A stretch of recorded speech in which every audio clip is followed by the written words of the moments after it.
studies have shown that people with obesity visit the doctor less often, and not only that, when they do develop cancer, it is diagnosed at a much later stage.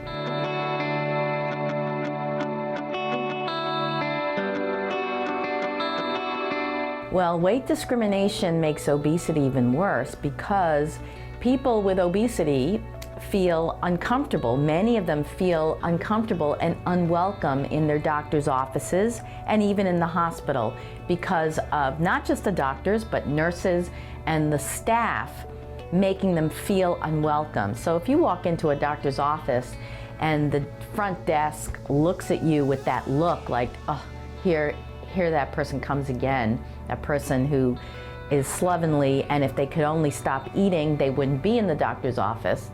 So the idea of attributing every medical problem that person has due to their weight, that is not the case. So what we're doing to try and stop that will help the health of that patient.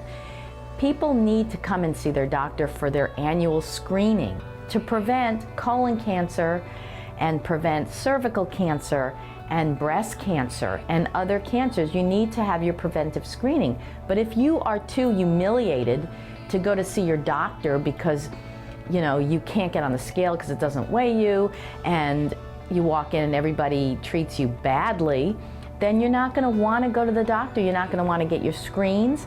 And studies have shown that people with obesity visit the doctor less often, and not only that, when they do develop cancer, it is diagnosed at a much later stage than lean people, and then they die of that cancer more frequently than those who are lean because they presented so late, because they weren't getting preventive care. And so there are a lot of cancers that are attributed to obesity. Some may be really attributed to obesity, but others could be just because the patient doesn't see the doctor. That's devastating to the healthcare industry and devastating for the patient.